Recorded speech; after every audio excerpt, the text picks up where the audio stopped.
Alors, en initiant la Sira avec le thème l'entrepreneuriat à la prospérité, je pense qu'il touche implicitement un sujet très important. La mission intégrale dont nous faisons la promotion, qui voudrait qu'après le salut, après qu'on ait annoncé l'évangile et qu'on ait reçu la vie éternelle, en attendant que Jésus vienne, notre condition sociale aussi change. Voilà ce qui nous motive pour la mission intégrale. Et c'est pourquoi Jésus pouvait dire, lorsqu'il s'était retiré à Béthanie, dans Luc 9, verset 13, avec ses disciples, et qu'il s'est retrouvé avec près de 5000 hommes, sans compter femmes et enfants, et que la nuit venait de tomber, et qu'il fallait trouver une solution pour cette multitude qui était à côté d'eux, il a dit, donnez-leur à manger vous-même. Cela voudrait dire simplement que quoi? Vous annoncez l'évangile, les gens ont reçu l'évangile, la bonne nouvelle. Mais tant que leur condition sociale n'est pas traitée, votre mission n'est pas encore achevée. Alors c'est un grand honneur, comme je le disais tantôt, d'être la modeste personne que le Seigneur ait suscitée au travers de son oint, l'apôtre Papa Assier, que je voudrais qu'on ovationne. C'est vrai, mais je veux qu'on l'ovationne très fort à la gloire de Jésus-Christ.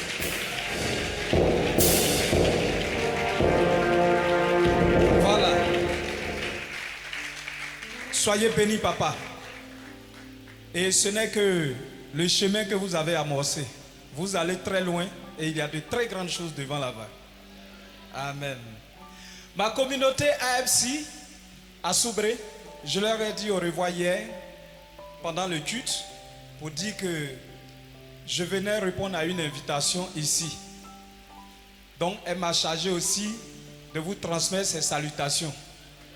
Voilà. Alors, s'il plaît à Dieu, pendant les 5 jours que va durer la Sira, nous allons partager le thème, nous allons survoler le parcours d'un entrepreneur. On va survoler parce que c'est toute une école qu'on ne peut pas dispenser en 5 jours. Mais on peut vous amener à comprendre les grandes lignes. Lorsque je suis convaincu que vous serez engagés dans cette voie que nous voulons vous amener à vous engager désormais. Donc, cette rencontre serait qu'une ébauche, un commencement. Et notre attente, qu'est-ce que nous voulons? Je pense que c'est la vision de l'apôtre, est que le peuple de Dieu, de la mission, du ministère MIREP, mais en général, comprenne que il est nécessaire aujourd'hui d'entreprendre. Tout le monde doit entreprendre. Parce que tout le monde a droit à la prospérité. La prospérité n'est pas réservée à une catégorie de la société et puis d'autres sont mis en marge pour attendre l'arrivée de Jésus. Non, je ne pense pas que c'est ce que Dieu veut de nous. Alors nos attentes est que tout le monde comprenne la nécessité d'entreprendre. Ensuite, vous devez prendre aussi une décision interne. C'est d'adopter de nouvelles habitudes en vue de changer votre condition sociale. Ça aussi, ça fait partie de nos attentes et nous croyons que cela est possible.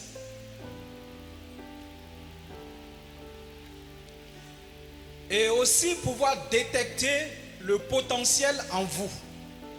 Parce qu'en chacun de vous, il y a un potentiel. Personne n'est nul. Chacun a un potentiel. Mais vous devez pouvoir détecter et exploiter. C'est en cela que la Bible parle de l'exploitation de votre champ. Vous êtes un champ. En vous, il y a beaucoup de choses à profiter, à faire profiter à l'humanité. Et ça fait partie de nos attentes.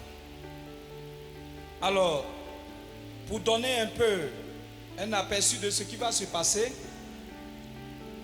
Le jour 1, c'est-à-dire aujourd'hui, nous allons aborder d'une manière générale l'entrepreneuriat, le sujet de l'entrepreneuriat et le fondement biblique. Demain, qui est le jour 2, nous allons nous atteler à trouver, ou alors demain, nous allons chercher à comprendre comment détecter une idée d'affaires. Parce que plusieurs fois les gens disent, mais moi j'ai mis un peu d'argent de côté, mais vraiment je ne sais pas quoi faire. Parfois on m'appelle, on me dit, ah coach, est-ce que vous ne pouvez pas nous proposer quelque chose qu'on peut faire? Alors cette question est centrale. Demain nous verrons comment trouver une idée d'affaires. Au jour 3, parfois on a l'idée. Il faut trouver les moyens, les ressources. C'est une préoccupation. Donc au jour 3, nous allons trouver comment mobiliser les ressources pour démarrer son projet dont on a déjà eu l'idée. Au jour 4, la mise en place de son idée d'affaires. J'ai eu l'idée, j'ai déjà mis un peu de moyens de côté. Comment démarrer? Au jour 5, comment développer mon affaire pour que ça soit pérennisé dans le temps, pour que l'affaire puisse me conduire d'une position A à une position B, pour que ma situation change, pour que je sorte de ma classe pour rentrer dans une autre classe. Alléluia. Et au jour 5, nous ferons aussi la synthèse qui va nous conduire à des résolutions. Parce que j'ai dit à papa que à l'issue de cette conférence, il faut qu'il y ait des changements, des engagements sincères. Des gens qui voudront sortir de leur situation, qu'ils en ont marre.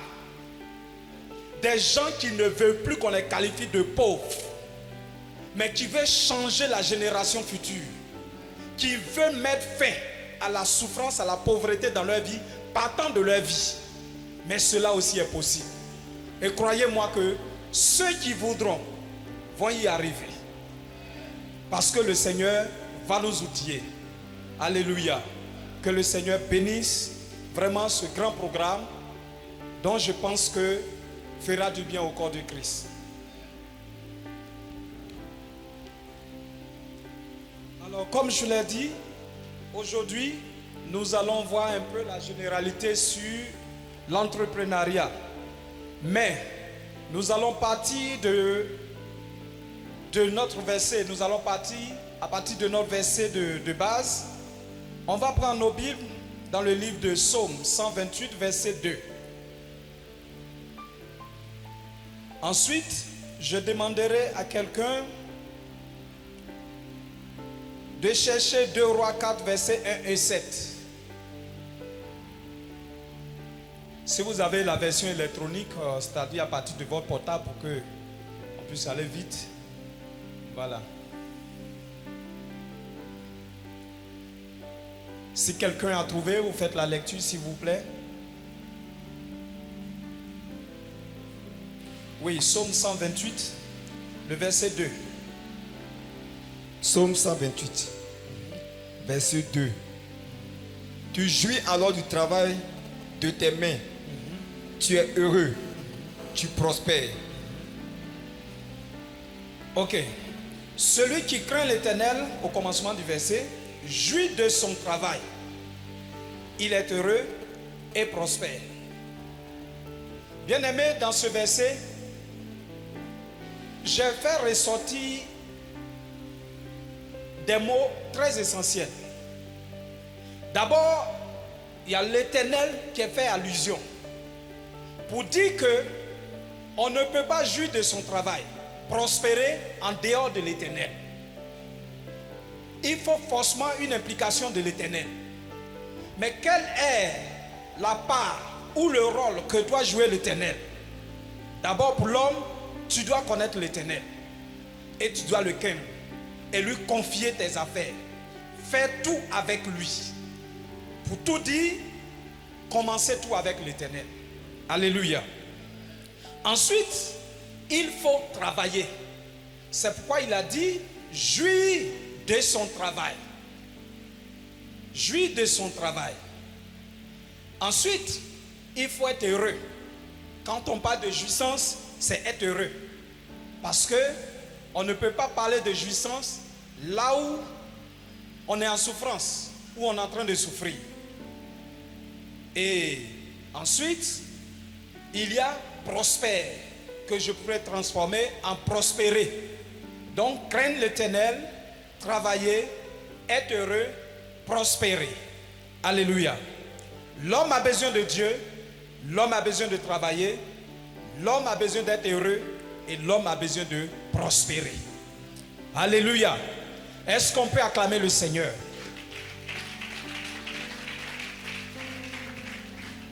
Bien. J'aurai l'occasion pendant l'enseignement de revenir sur ces passages.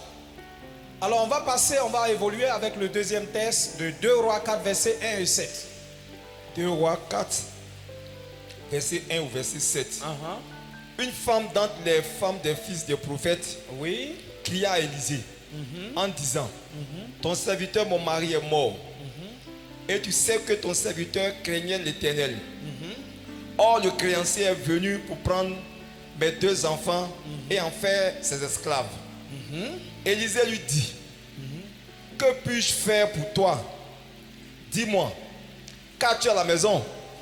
Elle répondit, ta servante n'a rien du tout à la maison qu'un vase d'huile. Et lui dit, va demander au dehors des vases chez tous tes voisins, des vases vides, et n'en demande pas un petit nombre. Quand tu seras rentré, tu fermeras la porte sur toi et tes enfants. Tu verseras dans tous ces vases et tu mettras de côté ceux qui seront pleins. Alors, elle le quitta. Elle ferma la porte sur elle et sur ses enfants. Il lui présentait les vases et elle versait. Lorsque les vases furent pleins, elle dit à son fils, présente-moi encore un vase. Amen. La suite, c'est que les vases seront pleins et elle va aller vendre, elle va rembourser la dette, elle va vivre du reste. Alléluia. Bien-aimés, je crois que ce passage, on l'a tellement lu parfois, même quand on arrive là, on ne fait plus attention, on passe vite. Parce qu'on a eu toutes sortes de versions. Alléluia. Mais moi, en tant qu'homme d'affaires, voilà ma version ce soir que je vais vous donner. Le passage dit que il s'agit d'une femme qui est femme de prophète, qui a collaboré avec Élisée. Nous connaissons la personne d'Élisée, sa grandeur dans le ministère. En d'autres termes, un grand prophète et qui a eu pour disciple, évidemment, le mari de cette dernière. Mais qu'est-ce qui va se passer? Le mari meurt et laisse des dettes. Question. Pourquoi un grand homme de Dieu peut mourir et puis laisser des dettes? Est-ce que quelqu'un peut essayer de répondre un peu? Mourir et puis laisser des dettes. Quelqu'un peut prendre le micro et puis donner une explication à cela? Je veux peut-être une participation pour rendre un peu... Oui, il y a un doigt là, une main s'il vous plaît, envoyez le micro. Je vais prendre 2 avis rapidement. Oui, il y a une main là et puis il y a une seconde de l'autre côté. Moi, ce que je pourrais dire, Oui, il y a plusieurs éléments qui rentrent en compte. c'est ça. D'abord, l'homme de Dieu en tant qu'homme de Dieu était très concentré sur l'œuvre de Dieu. Tout à fait. Deuxièmement, il s'en fichait royalement du travail de ce qui donne l'argent, c'est-à-dire de ce qui procure l'argent. Merci. Et donc, au bout de quelques temps, on a vu que le monsieur n'a pas prospéré. Et comme il ne prospérait pas, il était obligé de quémander et de s'endetter. Ok.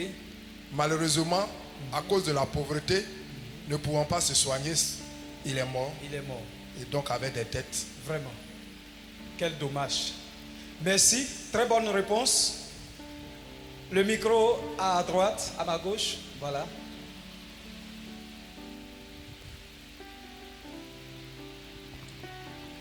Ce que moi je comprends, c'est que ce monsieur, ce prophète, ce monsieur aimait Dieu. Oui, Il se consacrait à l'œuvre de Dieu. oui. Mais il a oublié que pour avoir de l'argent, il faut travailler. Il n'a pas fait ça. Voilà. Donc il a passé son temps à emprunter. C'est pour cela que quand il est mort, il y a un créancier qui est venu réclamer son dû. C'est ça. Amen. C'est tellement qu'il vivait de dettes. Des dettes seulement. Voilà. Ok. Très bonne réponse. Voilà. Ce que vous avez dit est tout à fait exact. Mais nous pouvons creuser encore davantage. Soit ce prophète aussi faisait des affaires et que peut-être l'affaire a mal tourné, c'est pourquoi ça laissait aussi des dettes. Voilà. Soit aussi, il n'a pas pris le temps de bien cerner l'environnement de l'affaire dans laquelle il s'est engagé. Et au finish, il s'est retrouvé endetté. Il a laissé la veuve avec des dettes. Mais pendant ce temps, où était Dieu? Il est son grand prophète. Alléluia. Voilà. Alors, à l'analyse de ce texte, de cette histoire, on réalise que malgré qu'il est serviteur de Dieu, mais il peut rencontrer des difficultés d'ordre social que tout le monde peut rencontrer. Du coup, sa position de serviteur de Dieu ne l'exclut pas des choses de la vie. En d'autres termes, il a besoin de travailler. Malgré qu'il soit serviteur de Dieu, il a besoin de travailler. Et s'il veut faire des affaires, il a besoin aussi de maîtriser les affaires pour qu'il puisse prospérer. Donc, en conclusion, on pourrait dire qu'après sa mort, il n'a pas laissé vraiment un bon héritage à la veuve et à ses enfants. Et le Seigneur va intervenir au travers de son serviteur, le prophète. Qu'est-ce qu'il va faire? Le prophète va l'orienter dans le sens des affaires. D'abord, il va demander à la veuve ce qu'elle pouvait avoir, pour dire que sans rien, tu ne peux rien faire. C'est avec le peu que tu as que Dieu va se servir pour t'amener là où il veut que tu sois. Qu'est-ce que vous avez, madame? Voilà ce que j'ai. Voilà où va intervenir ton prophète. Ton prophète peut t'orienter dans le cadre de tes affaires. Il peut te dire, fais ceci. Je parle de la part du Seigneur. Je connais un homme de Dieu qui a dit à une femme, madame, vendez de la pulperie. C'est en cela que vous allez connaître le sort, la bénédiction. Quand la dame a commencé, à peine 6 mois, elle a retrouvé un bon pactole, de l'argent, une grosse somme en euros, dans la poche de l'habit. Quand on évaluait, c'était dans l'ordre de 3 millions et quelques. Et cette dame a pris cet argent pour aller se payer un terrain.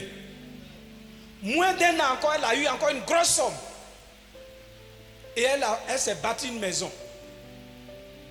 Orientation d'un prophète. Alléluia. Donc ici, le prophète de Dieu va dire à la veuve, va, collectionne des vases. Aie la foi. Alléluia. Ensuite, va voir le voisinage. Cela nous interpelle pour dire que quoi? Dans nos communautés, nous avons besoin de vivre avec les autres. Souvent, on est dans le quartier parce qu'on est chrétien, on n'a pratiquement plus d'amis. On est seul, on sort, on rentre, et puis la vie s'arrête là. Mais comment nous faisons pour sauver les autres? C'est en cela le prophète dit, rentre chez les voisins, collabore avec eux. Alléluia. Donc, au travers de ce passage, comme je l'ai dit tantôt, pour nous, entrepreneurs, hommes d'affaires, on n'a pas vu directement le miracle qui s'est opéré, mais on a vu les affaires que ce monsieur aurait dû faire de la bonne manière pour qu'après sa mort, sa famille puisse vivre aisément. Et cela nous interpelle en tant que serviteurs de Dieu, hommes de Dieu. Nous servons Dieu. Mais parfois, après notre départ de la terre, notre vie, tout ce que nous laissons derrière n'est pas enviable. On ne voit que la misère. On a vu de grands hommes de Dieu, des premiers hommes de Dieu. Mais quand le Seigneur les a rappelés, les enfants sont laissés pour compte. Alléluia. Nous devons comprendre cela, c'est nécessaire. Amen. Bien, on va poursuivre avec un dernier test et on va attaquer le sujet sous une autre forme. Luc 4, verset 17-18.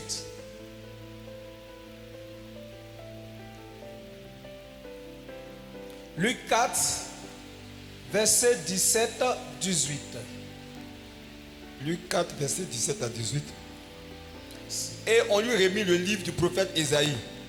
L'ayant déroulé, il trouva l'endroit où il était écrit: L'Esprit du Seigneur est sur moi, parce qu'il m'a oint pour annoncer une bonne nouvelle aux pauvres. Il m'a envoyé pour guérir ceux qui ont le cœur brisé. Amen. Amen. Alléluia. Voilà un passage aussi très intéressant que nous venons de lire. Que je voudrais qu'ensemble, on essaie de définir ce qui s'est passé à l'intérieur ou qui doit se passer à l'intérieur de ce passage. Jésus dit: l'Esprit de Dieu est sur moi pour annoncer une bonne nouvelle.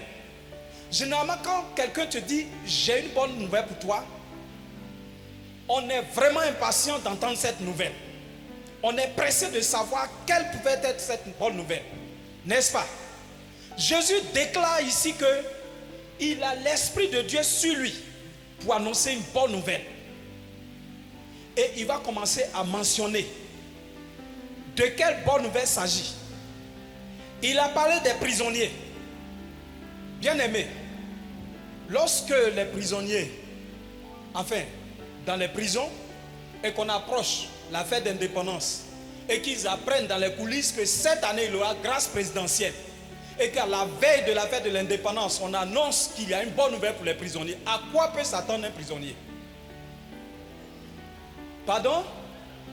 À sa liberté, n'est-ce pas? Ok. Un aveugle. On dit à un aveugle, il y a un monsieur qui est arrivé à Gonzagueville. Franchement, il opère de manière incroyable la guérison. Au point où la cécité, un aveugle, ce n'est rien devant lui. Si tu l'as rencontré, tu vas pouvoir voir.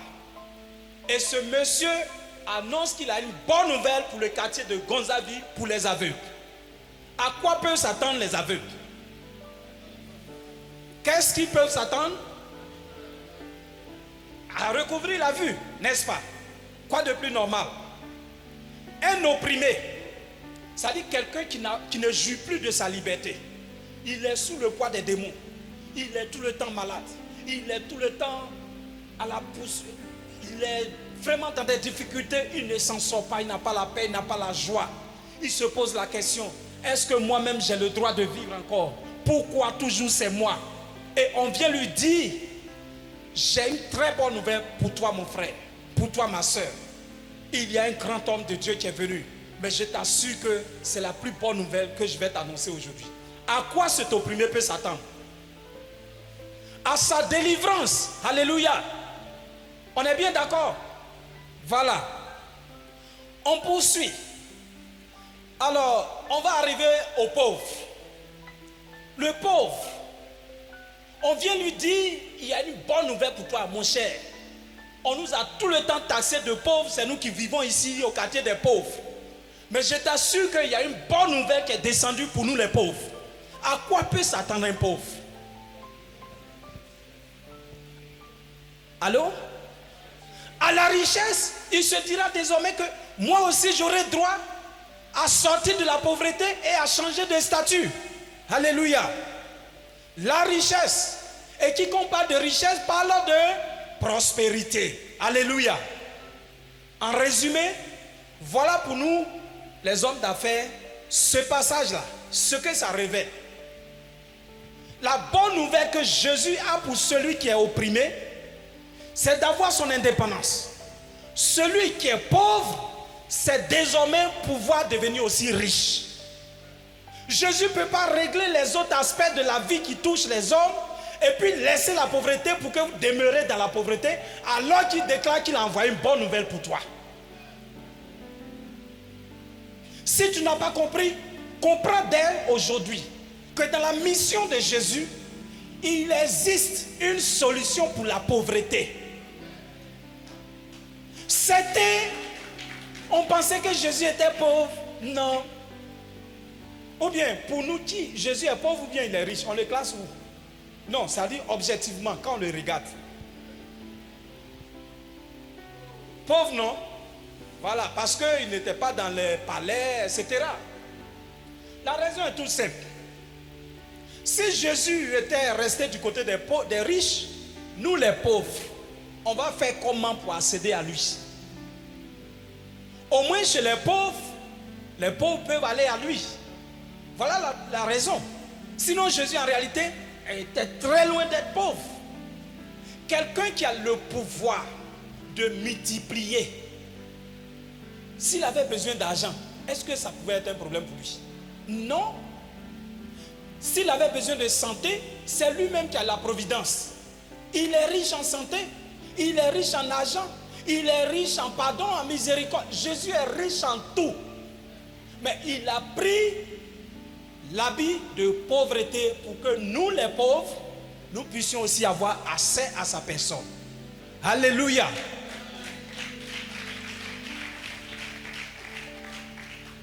Bien-aimés, j'ai tenu à développer un peu ces versets pour que nous comprenions que peut-être jusque-là, on s'est donné des raisons de rester dans la misère. Bon, c'est pas grave. Ce qui est sûr, le jour où Jésus vient, c'est là où notre vie va commencer. Non. Tu raisonnes mal. Dieu ne t'a pas créé pour que tu vives tel que tu es et puis tu n'es pas content, tu n'es pas épanoui. C'est contraire à la nature de Dieu. Et tu dois refuser cela.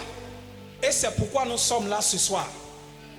Nous allons apprendre à refuser notre statut social qu'on nous a attribué ou même qu'on ne sait plus à demeurer dedans. Ce n'est pas normal. Alléluia.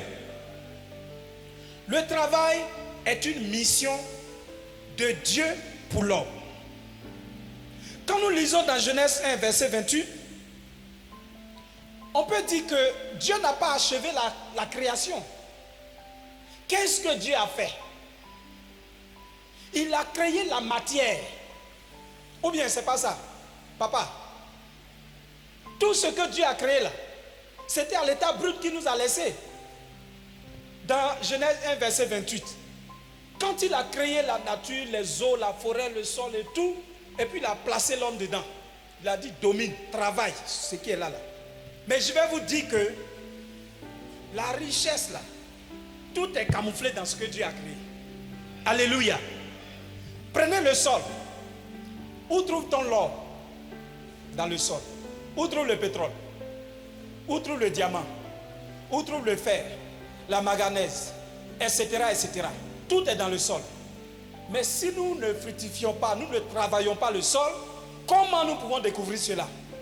Il a fallu que des gens cherchent pour qu'aujourd'hui nous ayons le fer à l'état où nous exploitons aujourd'hui.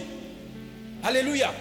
Avec le fer, on a pu construire des caterpillars, des véhicules, des voitures, tout ce qui est à base de fer pour que ça soit utile. Voilà ce à quoi Dieu nous a appelés. Quand on prend l'eau, nous on regarde l'eau, on se sert juste pour boire. Mais dans l'eau demeure l'électricité. Il a fallu des recherches pour qu'on découvre qu'en construisant des barrages hydroélectriques, on peut procurer de l'électricité qu'on consomme aujourd'hui. Mais Dieu n'a pas créé l'électricité au moment où il créait l'eau pour dire, bon voilà, j'ai créé l'électricité, servez-vous. Alléluia. Regardons dans l'air. Nous on respire, ça s'arrête là. Mais dans l'air se trouve la communication. Les émetteurs, les détecteurs, les drones. On est assis ici, on reçoit des informations qui viennent des satellites et tout cela c'est l'effet des airs et des ondes qui se trouvent dans l'air. Voilà. Mais Dieu nous dit de creuser, toute la richesse est là. Cherchez et vous allez trouver. Cherchons, nous allons trouver. Regardez celui qui a inventé le téléphone cellulaire, la plus grande invention à mon avis. Vous savez pourquoi? Quand le cellulaire a été inventé, la société qui fabrique les montres là, la société est tombée. Parce que dès que tu as un portable, tu as l'heure. Si ce n'est pas pour faire autre chose, en temps réel, si c'est pour l'heure, tu n'as plus besoin de porter montre. Avant, c'est les anangos qui se promenaient pour nous faire photo. Aujourd'hui, avec ton cellulaire, même les images sont plus nettes que pour les anangos. Avant, quand tu fais photo là, on envoie en France pour aller laver. Tu attends un mois avant que ça revienne. Aujourd'hui, toi-même là, tu fais des photos, tu montres à tes enfants ce que tu veux, tu effaces, tu gardes aussi, tu imprimes si tu veux, tu agrandis, tu colles dans ton salon. Anango est tombé. Alléluia. Avant, au village, mon papa avait sa torche. Quand tu as besoin de ça, il faut demander. Mais aujourd'hui, ton portable a une torche dedans. Ce qui fait que les sociétés pile Énergygène, Wonder, quoi, tout ça là, c'est tombé. Cellulaire. Radio. Avant, il y avait une radio qu'on appelle nationale. Là, ça capte bien. Aujourd'hui, la société est tombée à cause des cellulaires.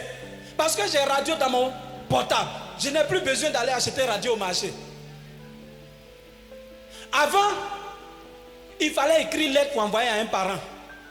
La poste est tombée à cause de cellulaire. Quand il y a décès là, c'est 3 jours après, vous apprenez. La personne arrive, on la reçoit à l'entrée du village, c'est vers 19h qu'il rentre dans la cour, et puis vous savez que quelqu'un vient d'arriver du village, tout le monde reste dans son coin. Mais aujourd'hui, dès que la personne est décédée, tu veux cacher, tu vas sur Facebook, c'est déjà apparu là-bas. Une révolution incroyable.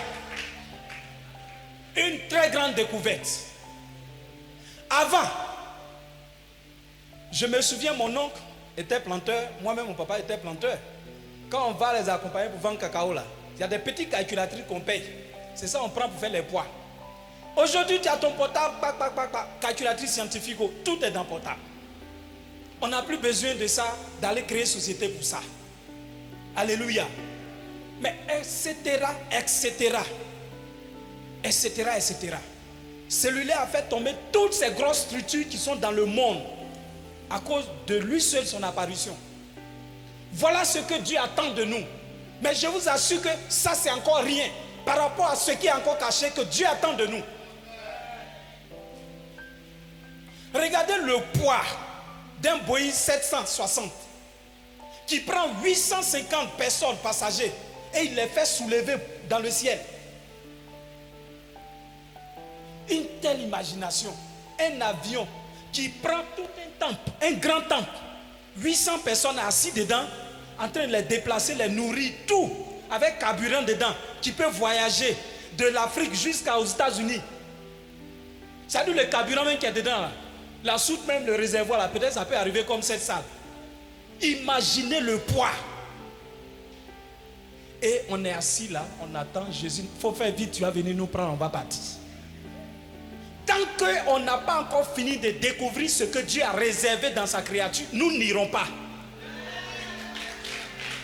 Si c'est à cause de ça, on est assis là, on va durer. Parce qu'on ne veut rien faire et puis on attend Jésus. Même quand on va aller au ciel, il va nous ramener ici encore pour venir continuer la transformation. Alléluia. Nous sommes appelés à transformer notre environnement, le monde. Et cette responsabilité nous revient, nous, chrétiens. Les grands scientifiques l'ont fait parce que Dieu avait besoin de le faire. Et quand tu analyses, la plupart des Américains, c'est des chrétiens. Les Juifs expatriés aux États-Unis, à la base de toutes les grandes inventions, pendant le siècle des Lumières, c'est des chrétiens. Ils ont été inspirés par l'Esprit de Dieu. Alléluia. Mais il y a encore beaucoup de choses à faire. Beaucoup à faire. Et c'est nous les chrétiens qui devons apporter ce changement. Alléluia. Alors, après toutes ces étapes, on se retrouve confronté à deux modes de vie. Il y a ceux que la société a nommés pauvres et il y a ceux qu'on a nommés riches. Ce soir, comme quelqu'un pouvait se regarder dans un miroir, lui seul, il sait dans quelle classe il se trouve. Moi, je n'attribue pas de classe, mais chacun sait, au moment où je parle, s'il est dans la classe des riches ou bien dans la classe des pauvres. Alors, ce qui va se passer, est-ce que je vais accepter là où moi-même je pense que je suis? Il faut que je change. C'est ce que nous allons faire pendant les 4 jours qui vont suivre. Alléluia. Donc, dans la vie, il y a certains qui sont nés pauvres. Ils vivent pauvres et puis ils meurent pauvres. Et puis ils pensent que c'est normal. Il y a d'autres qui sont nés riches. C'est-à-dire qu'ils n'ont pas demandé à naître dans une famille de riches.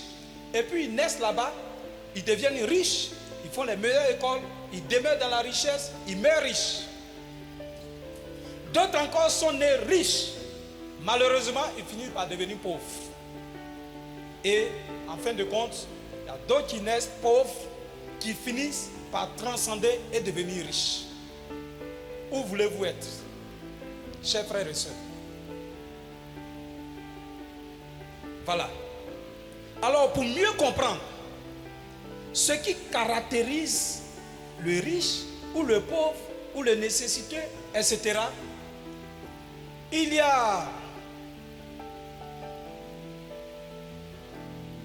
une étude qui a été menée par un motivateur qu'on appelle Ricardo Kanyama. Ceux qui aiment beaucoup lire peuvent connaître cet auteur. Il a fait ce qu'on appelle les escaliers de la pauvreté à la richesse, comme les marches ici. Alors, au plus bas niveau, il y a ceux qu'on appelle les plus pauvres. C'est-à-dire le pauvre des pauvres. Il est pauvre. Lui-même, il se dit vraiment, je suis pauvre. Franchement, je crois que c'est comme ça que je vais rester.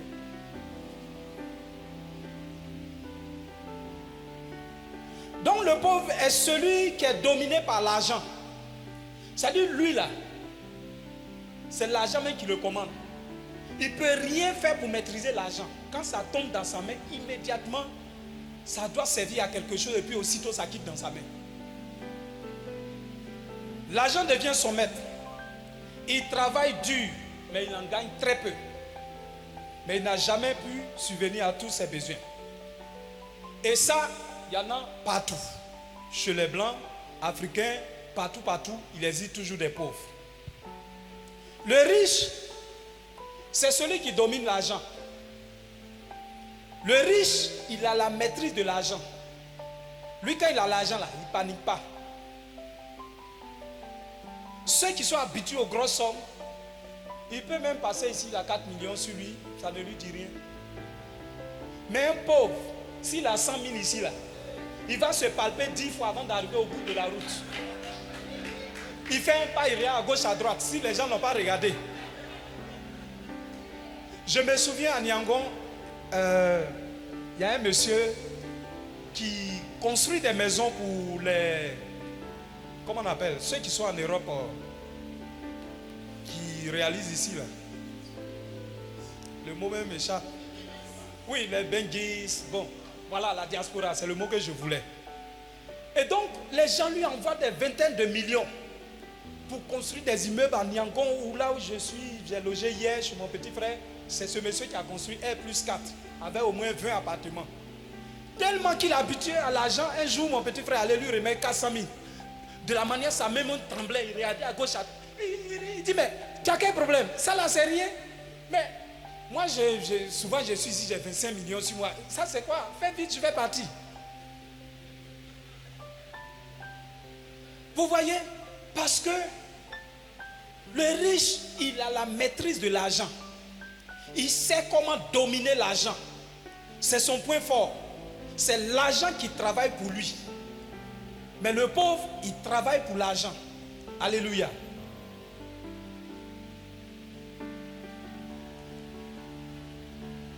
Alors, qu'est-ce qui caractérise chaque groupe? Le pauvre dépense plus que ce qu'il gagne. Bien aimé, on est en train de rentrer dedans. On est en train de commencer. Si aujourd'hui, ta situation, depuis que tu as trouvé ta grand-mère, elle est décédée. Tu as grandi avec ta maman. Rien n'a encore changé. Toi-même, tu as pris conscience. Tu as eu bac maintenant, tu es à l'université. Mais les choses n'ont pas encore changé. Voilà un problème auquel le pauvre est confronté. Il dépense plus que ce qu'il gagne. Voilà ce qui caractérise les plus pauvres, les malheureux. Le revenu est inférieur à ses dépenses. Chaque fois, l'argent qu'il gagne ne peut pas régler tous les problèmes. Voilà dans quel système lui il est. La conséquence, s'il veut forcer, il va vivre des dettes. Ou bien, parfois même, il serait obligé d'aller mendier, prendre crédit Orange Bank, parfois même escroquer, dépendre des gens et se livrer à de n'importe quoi. Nos habitudes. Ces personnes ont l'habitude de dépenser plus qu'elles gagnent. Elles ont recours à des prêts, à des avances sur salaire. Parfois, quand ils vont travailler à la zone industrielle, le salaire même n'est pas beaucoup. Généralement, le salaire de la zone industrielle, pour ceux qui sont les ouvriers, etc., ça ne dépasse même pas 150 000. Ceux qu'on en vit même, c'est 180 000, ils ont. Mais ça, ils vont prendre à compte dedans. Et le patron se plaît à le faire. Il va couper dedans. Là, quand il va payer, là, ça ne va pas trop peser sur lui. Donc, tu as déjà creusé. Quand ça va venir, d'abord, tu attends. Le mois va finir, tu es un peu content. Mais dès l'instant où on commence à appeler les gens à rentrer, sortir avec l'enveloppe, celui-là sort, son visage un peu serré, il s'en va à la maison. En réalité, qu'est-ce qui se passe? Quand il est allé s'asseoir devant le comptable et qu'on a fait les défalcations, le peu qui est resté, et qu'il pense qu'il doit enlever 35 000 francs, puisqu'il souvent même il loue une sous-chambre à 35 000. Et puis, il y a la facture. Il y a sa maman, son ordonnance qu'on a envoyée depuis 2 semaines qui attend. Quand il calcule jusqu'à, ça reste à peine 7 000. Mais 7 000 là, il va faire comment pour que le 15 arrive et puis il va prendre en compte? Voilà où se trouve le problème. La conséquence, il préfère aller s'asseoir là, il ne rentre pas tôt, il boit bien jusqu'à croyant que ça va régler le problème. Alléluia. Et il rentre tout misérable à la maison, il s'en va se coucher.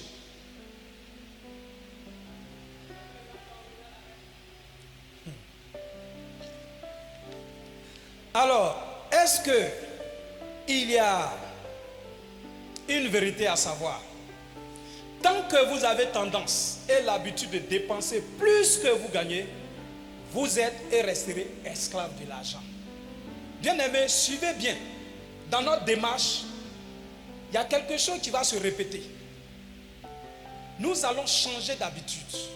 On va changer les mauvaises habitudes qu'on a. Parce que moi, mon objectif est que, quelle que soit la position sociale dans laquelle chacun de vous se trouve, il puisse de sa position changer. C'est en cela que Dieu intervient.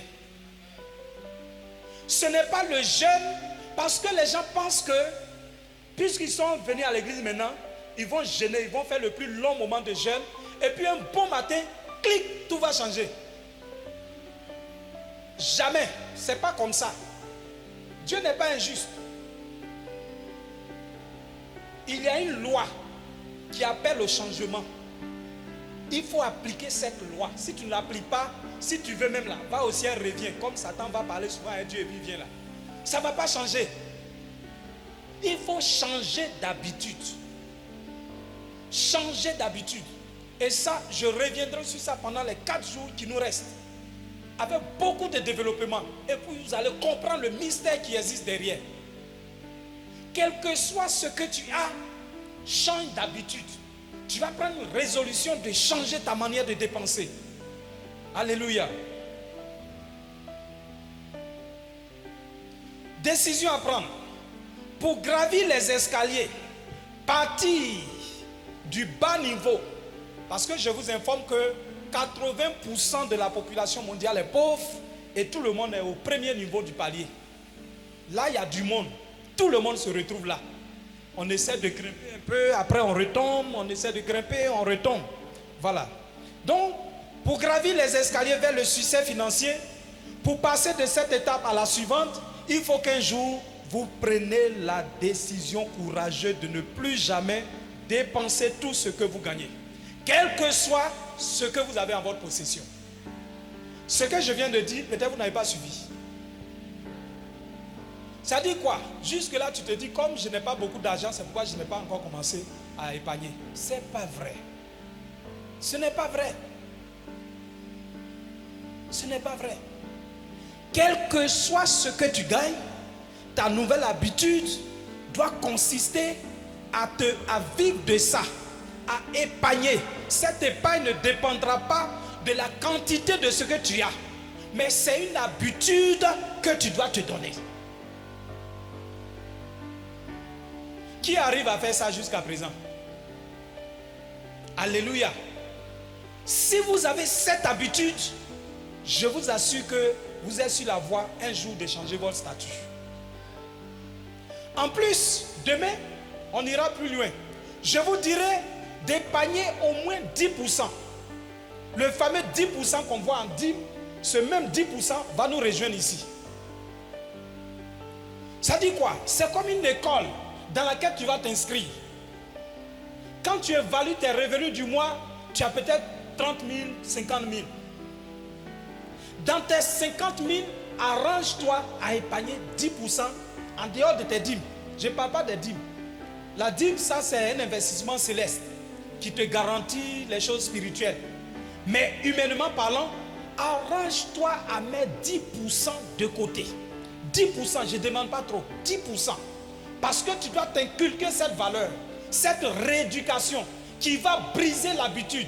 Ce que tu as pensé depuis l'enfance, que quand on gagne l'argent, on doit aller immédiatement à la boutique, payer Bomo, payer Shingom, payer Nyamakuti, j'ai envie de boire Coca, je ne peux pas. C'est comme ma fille. Il faut changer. C'est une loi. Si vous ne prenez pas cette résolution, papa va organiser ce séminaire-là tous les mois. Mais on va faire le bilan, il n'aura rien. Mais ce que je suis en train de vous dire, c'est comme le salut. Le salut est tellement simple que les gens ne croient pas.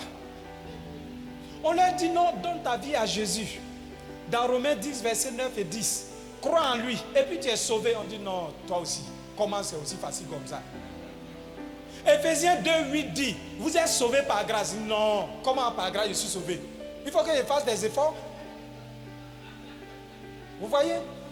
Donc, sortir de notre situation, c'est une loi immuable qui dit il faut te rééduquer en commençant à mettre de côté au moins 10% de ce que tu gagnes. Ça ne va pas te donner le volume, mais ça va te donner une nouvelle nature. Et c'est cette nature qui va faire de toi ce que tu vas être. Pourquoi? Parce que la Bible dit, si tu sais gérer le peu que je te donne, c'est alors que je n'ajouterai.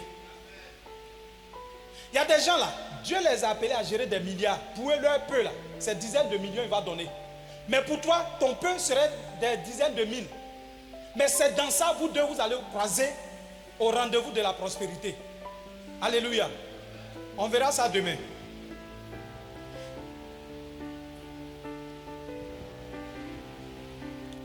Ok.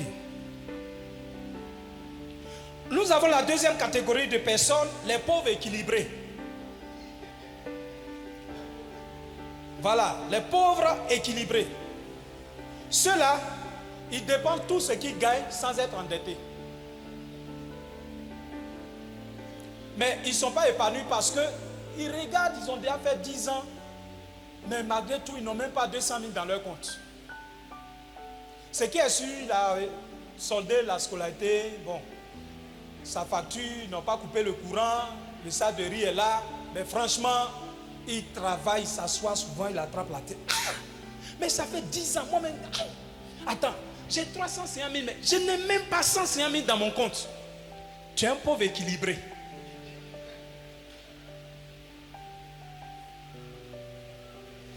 Ils n'ont pas forcément recours à des dettes, ni à des avances sur salaire, ni à des crédits. C'est déjà mieux que la première catégorie. Mais avec une telle mentalité, la personne est condamnée à rester aussi pauvre. Quelle décision elle doit prendre?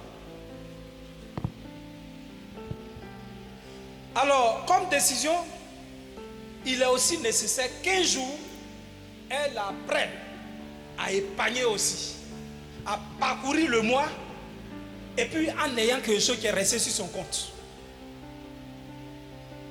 Tu te retrouves dans le même cas que le premier. À la seule différence, toi, tu n'es pas endetté. Troisième catégorie, les pauvres moyens. On a vu les pauvres des pauvres, pauvres équilibrés, pauvres moyens. Ceux-là, ils ne dépensent pas tout ce qu'ils gagnent. C'est-à-dire, eux, ils ne dépensent pas tout. Ils arrivent quand même à mettre un peu de côté. Mais le problème qui va se passer, c'est que ce qu'ils ont mis à côté là, c'est destiné à l'achat de quelque chose. Quand ça va arriver net, il va prendre pour aller payer et puis il n'a rien dans son compte. Mais il a quand même le bien. Et ce bien-là ne va pas changer quelque chose de son statut social. Au contraire, il n'a pas su apprécier sa dépense. Et avec le temps, ce bien va se déprécier. Ça veut dire quoi? Les fanatiques des grosses marques de portables. Actuellement, hier, j'ai vu sur Internet, il y a chose. Camon 19 qui s'annonce, on dit que ça va sortir, je ne sais pas si c'est le 23 à 23h30. Le monde entier attend ça. Et il y a des gens, ils ont déjà prêté l'argent, même si ça coûte 200 000, ils seront parmi les premiers à avoir ça. Ça va te donner quoi, mon cher? Celui qui a son jomro là, il dit allô, on entend. Quand on fait dépôt au Orange Money là, ça sonne, il regarde, il voit les chiffres. Maintenant, toi, tu veux fan 19. Tu veux devenir photographe? Il y a des appareils qui sont là pour faire la photographie. Sinon, si c'est pour écouter, recevoir un message là, tu peux lire. Voilà des habitudes qu'on va corriger pendant le séminaire. Alléluia. Donc, le pauvre moyen, c'est celui qui épargne juste pour répondre à un besoin qu'il a envie de satisfaire. Et avec cette attitude aussi, il ne peut pas changer. Il ne sera pas prospère. Il va pouvoir essayer de se maintenir, mais il ne sera pas prospère. Ce sera difficile pour lui dans la suite des choses.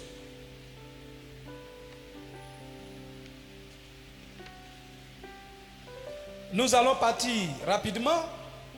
Conséquence, une réserve d'argent pour un besoin dans un futur proche. Son revenu est égal aussi à dépenses, tôt ou tard.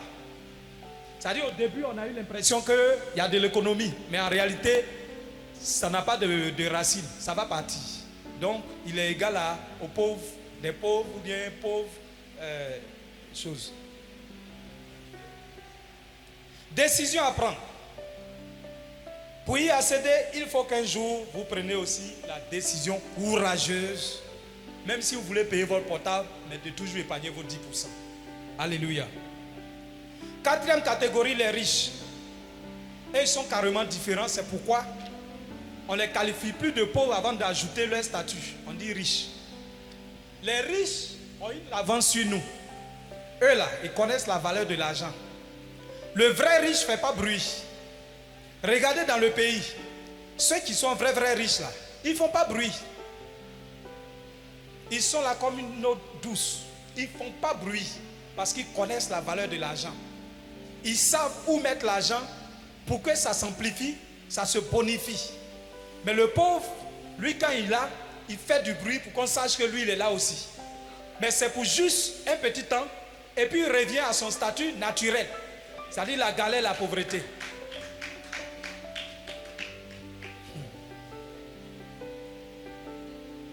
Alors donc, leur situation, le revenu du pauvre égale à dépense plus 10% d'épargne ou d'investissement au moins. Voilà ce qui caractérise le riche. Revenu du riche égale à dépense plus, c'est-à-dire en plus de ses dépenses, 10% au moins qu'il a réussi à mettre de côté, qu'il ne va pas bouffer, mais il va investir. Mais ce n'est pas un investissement portable où ça se déprécie dans 6 mois, il faut aller changer là. Ce n'est pas ça. On verra ça aussi. Dans quoi il faut investir ses épargnes. Pour que tes 1000 francs, 10 000, 5 000, tu as commencé à mettre de côté, au bout de 5 ans, parce que c'est notre baromètre de mesure, on va prendre 5 ans. Dans 5 ans, si vous appliquez ce que nous allons faire, peut-être un jour, papa va m'appeler, il va dire vraiment ton passage n'a pas été inutile. il y a des choses qui vont changer. Parce que c'est une loi, comme la loi de l'attraction. On dit partout où tu te trouves sur la terre, si tu lâches un objet, ça va vers le centre de gravité. Donc, si tu épargnes au moins 10% de tes revenus, tu vas finir par devenir riche. C'est une loi. Ce n'est pas quelque chose à chercher à comprendre comment ça se passe. Donc vous deviendrez riche le jour où vous économisez dans l'objectif de vous construire un fonds d'investissement. Parce que notre objectif, c'est là-bas qu'on s'en va. On a longtemps dit, je n'ai pas l'argent, c'est pourquoi je n'ai pas encore commencé. J'ai vu mon oncle, il dit d'attendre vers la rentrée. Bon, après la rentrée, là il va m'aider. C'est lui, j'attends. Mais pendant que tu dis ça, le soir, tu manges mâchoiron kedjenou.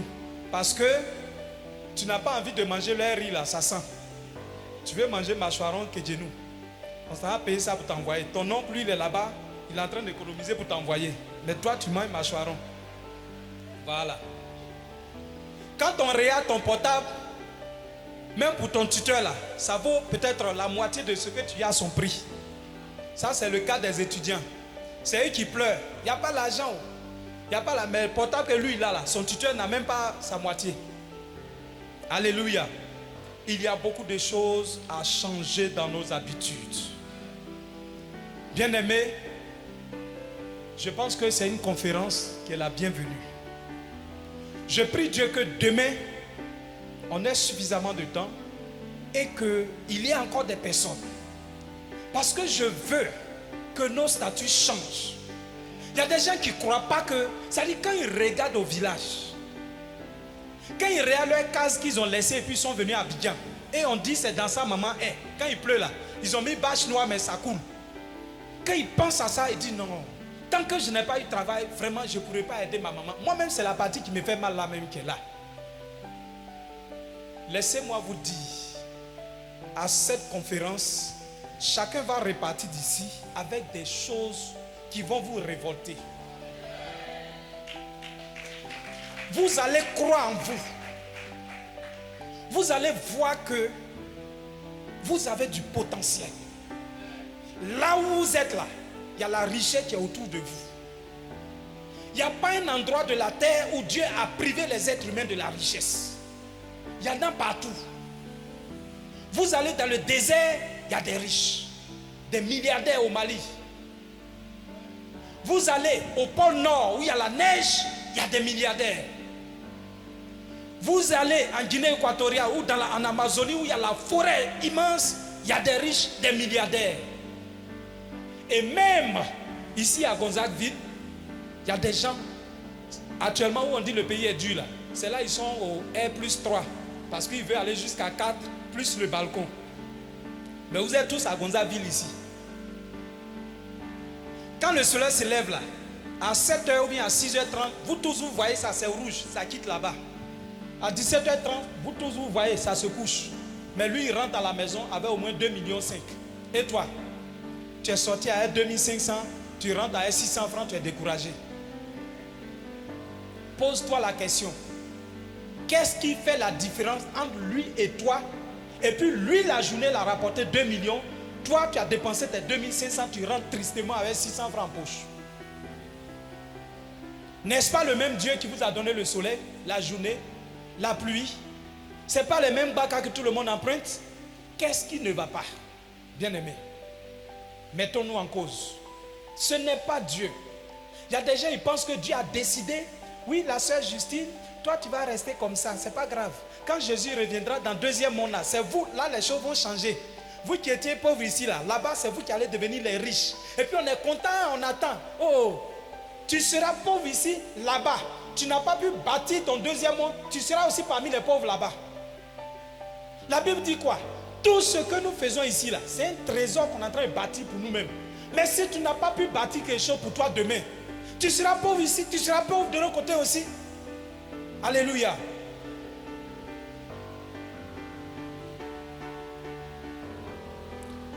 Pour ce soir, je vais m'arrêter là. Demain, nous allons découvrir comment trouver ce qu'on peut faire.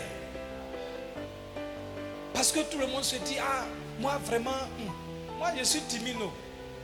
Moi, quand je vois les femmes en train de parler au marché, venez voir, venez. Moi, elle fait comment pour parler comme ça? Ça là, si c'est ça là, vraiment, je ne peux pas. C'est pourquoi moi-même, je préfère concours institut à juin. Là au moins, ma soeur, on t'a jeté en brousse là-bas, ce qui est sûr, le mois fini, tu as 80 000. 80 000 là. C'est parce que, excusez-moi, pour nous qui n'avons pas encore eu, tu penses que c'est l'argent. Chez les riches là, ça c'est comme s'il donne à son fils, il va payer Yahoo ou autre chose. C'est rien. Mais 80 000 fois, ça va te faire quoi? Ça ne peut rien te faire. À plus forte raison, changer la maman qui est au village, qui a attendu jusqu'à... Tu as fait quoi avec? Alléluia.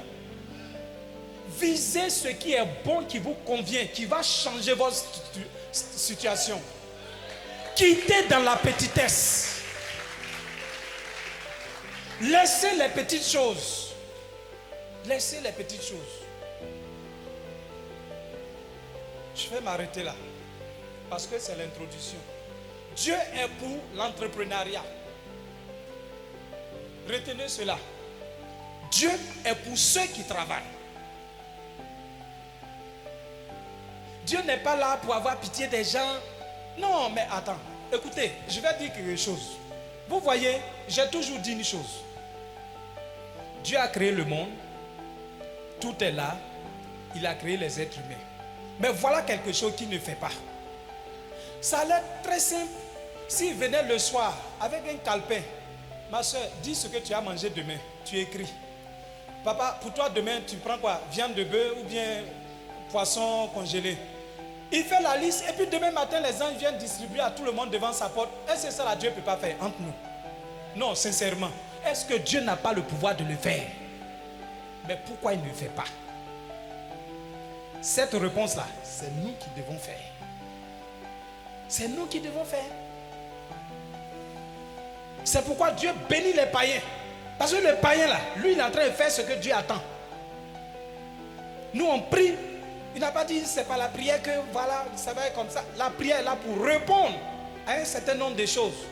Mais ce n'est pas pour que là où tu n'es pas allé au champ, tu te réveilles, ta mamie t'est remplie de riz préparé. Ce n'est pas ça. Alléluia. Que le Seigneur nous bénisse. Que le Seigneur nous bénisse.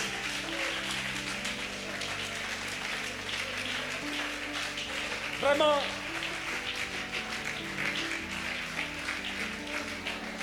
Moi, je pense qu'on va demander pardon à Dieu. On a trop accusé Dieu. Est-ce que vous savez que depuis 20 ans, 25 ans, c'est là même qu'on devait commencer à travailler?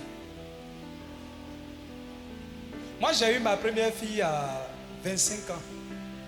Actuellement, elle a 25 ans aussi. Donc, pour ceux qui sont forts en mathématiques, imaginez ce que ça donne. Mais aujourd'hui, je suis fier. Quand je marche avec elle, les gens me demandent, tu dis c'est ta fille? Je dis oui. Ça veut dire que quoi? En temps normal même là, à partir de 20 ans, 21, 22, c'est là qu'on devrait faire les enfants. On n'attend pas 45 ans, 48 ans avant de faire le premier enfant. C'est pas normal. Il y a des gens, ils ont en réalité 46 ans, mais ils ont coupé jusqu'à c'est maintenant, ils viennent d'avoir 30 ans. Ils sont en train d'attendre toujours concours. On ne vit pas deux fois. Non. C'est raté. C'est quelque chose qui a raté et puis tu ne sais pas. C'est raté. Alléluia. On va demander pardon à Dieu. Parce qu'on a cru à tort que c'est Dieu qui devait venir le faire. On a tout le temps. Ah Dieu, pourquoi tu me fais comme ça? Je t'ai fait quoi? Moi-même là, c'est bon comme ça. Tu l'accuses pourquoi? C'est toi-même qui es en faute. Il faut demander pardon à Dieu. Il faut dire Seigneur, vraiment j'ai mal compris l'évangile. Je t'ai mal compris. Je me suis mal comporté. Je te demande pardon. Qu'à partir de cette conférence, mon esprit s'ouvre. Mon raisonnement, ma manière de comprendre, de voir change. Pour que, Seigneur, je sois véritablement dans le plan merveilleux que tu as conçu pour moi.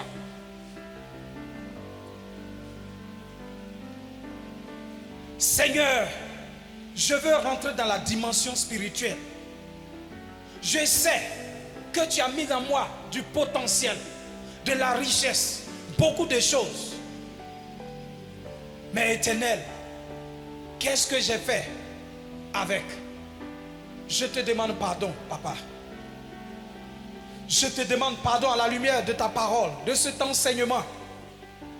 Et je vais prendre la résolution de mieux faire, de changer d'attitude.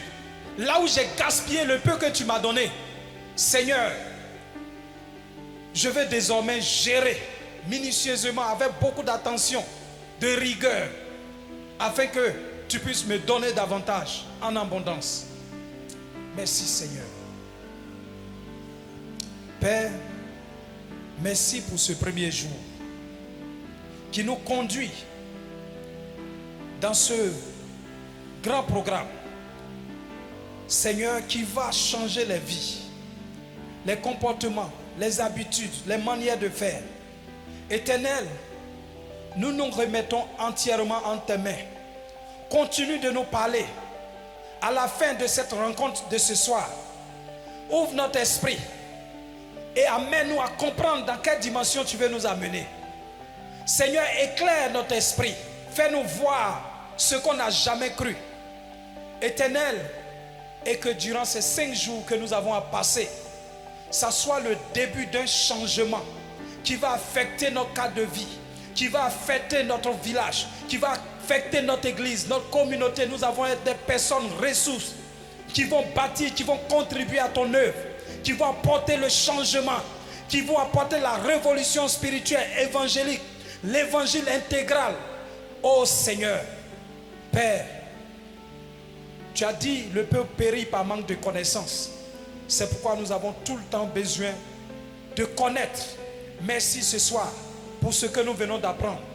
Merci que ce que nous venons d'apprendre ne soit pas de simples informations à ranger, mais des choses à appliquer afin de vivre ces effets dans notre vie. Que toute la gloire te revienne éternelle au nom de Jésus-Christ.